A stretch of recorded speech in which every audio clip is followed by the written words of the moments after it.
Saudara bangsa Maluku, Alef Uru, Alif Uru, Ina yang Tuhan Yesus kasihi. Mena! Mulia! Mena! Mulia! Mena! Mulia!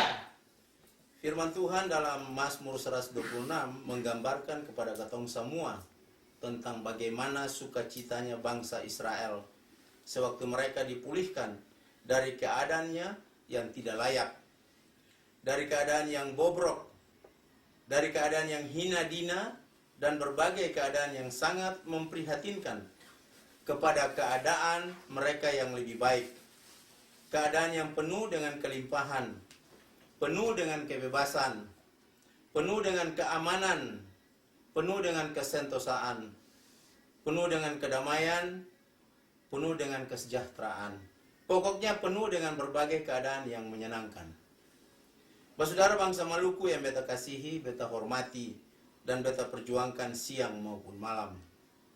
Betapa bahagianya mereka seperti bermimpi. Artinya mereka tidak pernah menyangka bahwa keadaan mereka akan menjadi bagus atau akan menjadi penuh dengan kebahagiaan. Mereka bersorak-sorai, mulut mereka penuh dengan tawa dan gembira ria. Bahkan lidah mereka penuh dengan kegirangan yang amat sangat. Penuh dengan kepujian akan perbuatan Yahweh yang heran dan ajaib. Beban berat terlepas sudah, wajah mereka penuh dengan sukacita. Itulah keadaan mereka yang dipulihkan dari duka cita menjadi sukacita, dari kelaliman menjadi keadilan, dari keonaran menjadi kebenaran, dan dari kecurangan menjadi kejujuran. Beta bisa membayangkan betapa duka nestapa yang mereka alami. Dengan seketika itu juga hilang tanpa bekas, tanpa dendam, bahkan tanpa kebencian. Saudara bangsa Maluku yang tete manis kasihi, beta bisa merasakan apa yang mereka rasakan.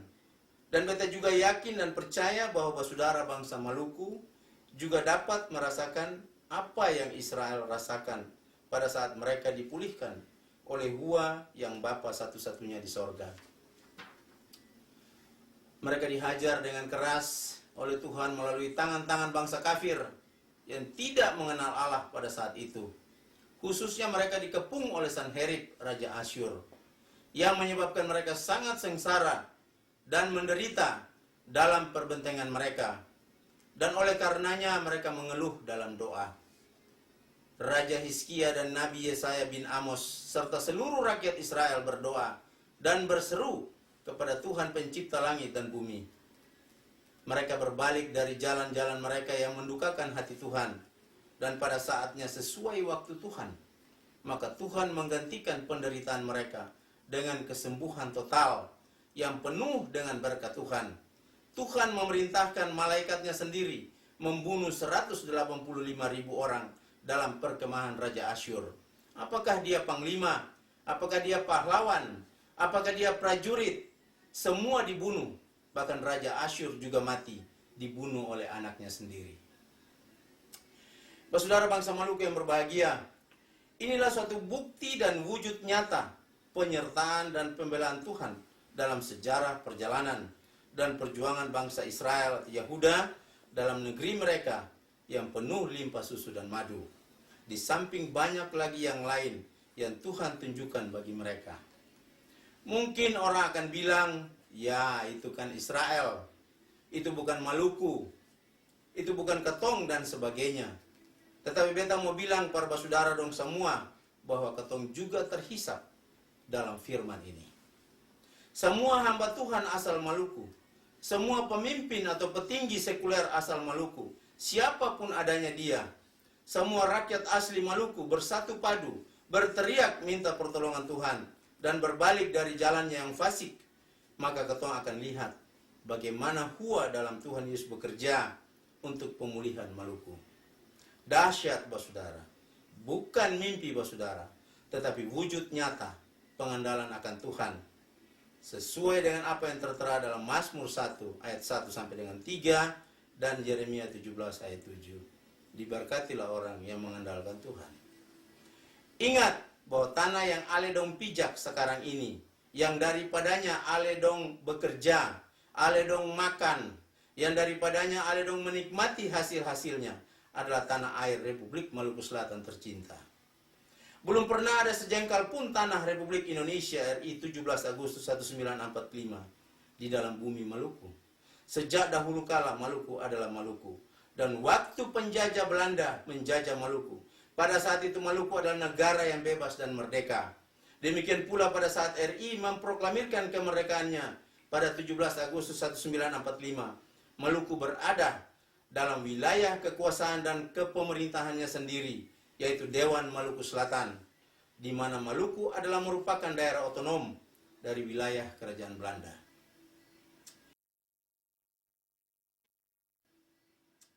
Ini adalah fakta yang benar dan tidak dapat dibantah oleh siapapun.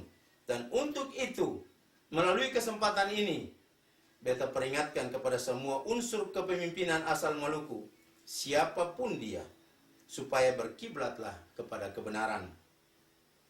Mazmur 126 ini berlaku bagi semua orang, bagi semua suku bangsa, bagi semua bangsa dan bahasa yang percaya dan menaruh harapannya pada Tuhan, yang selalu mengandalkan perbuatan Tuhan siang maupun malam.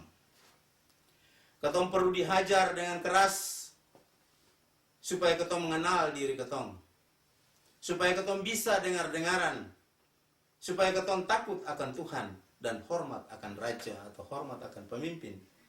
Kunci keberhasilan atau kesuksesan adalah takut akan Tuhan. Karena takut akan Tuhan dan menjauhi kejahatan adalah hikmat dan akal budi. Ayub 28 ayat 28, Mazmur 111 ayat 10, dan Amsal 9 ayat 10. Sadar ataupun tidak, maka apa yang sementara terjadi perketong adalah seperti periuk di tangan tukang periuk. Yesaya 30 ayat 14. Yesaya 64 ayat 8 dan Yeremia 18 ayat 1 sampai dengan 17. Saudara bangsa beta, Saki Lawang dibentuk menjadi periuk yang sesuai dengan kehendak tukang periuk. Ketong sama dengan tanah yang harus diinjak-injak sampai jadi lombo. Harus diramas-ramas sampai jadi halus. Kemudian diadon dan dibentuk jadi sempe, jadi ceret, jadi belanga, atau jadi perabot rumah tangga yang bagus dan berguna. Kalau dulu Indonesia ajar ketong perpancuri, sekarang semboleh lai. Kalau dulu dong ajar ketong par korupsi, sekarang semboleh lai. Kalau dulu dong suruh ketong par lente, sekarang semboleh lai. Dan macam-macam kecurangan lainnya yang Tuhan benci. Kalau dulu ketong suka melakukan semua perkara yang tete manis tersuka, maka sekarang ketong harus berusaha untuk melakukan yang menyenangkan hati tete manis.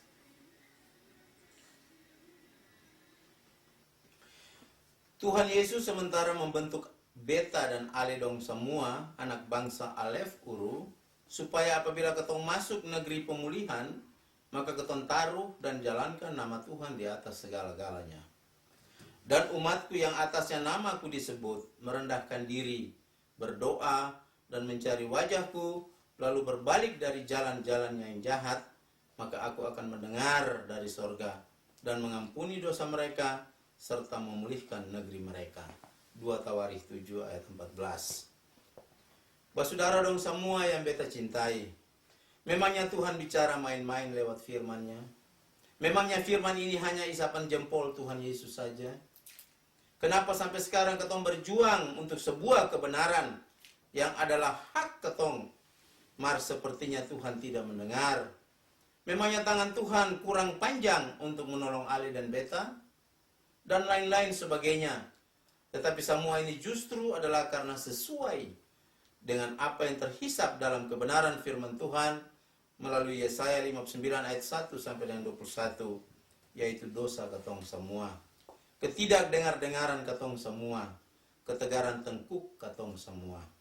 Saudara beta masih ingat beta pun papa dan atau beta pun orang tetua Alef Uru, cerita tentang bagaimana kesetiaan orang Maluku, bagaimana kejujuran orang Maluku, bagaimana keberanian orang Maluku, bagaimana kehidupan saudara orang Maluku yang begitu manis, bagaimana tatanan kehidupan orang Maluku yang takut akan Tuhan dan hormat akan raja, bagaimana kehidupan pela dan gandong yang begitu indah, dan lain-lain sebagainya. Mar sekarang semua itu sudah sangat bobrok selama ketong berada dalam tangan penjajah dan penindas NKRI, Negara Kesatuan Republik Indonesia, atau neokolonialisme Republik Indonesia. Katong su iko dong pun cara-cara yang najis di mata tete manis, pancuri ya katong, korupsi ya katong, parlente ya katong, semua bentuk permainan kotor ya katong. Oleh dan sebab itu, maka katong harus menanggung akibat semua perbuatan ketong yang kotor di mata tete manis. Ketong harus dibentuk kembali seperti semula, dan itu memang sakit. Mau atau tidak mau, ketong harus terima untuk dibentuk menjadi manusia-manusia alef uru yang telah dilahirkan kembali. Memang tidak ada yang sempurna, bahkan seorang pun tidak. Namun dalam banyak hal, ketong harus berusaha untuk menjadi yang terbaik di mata Tuhan.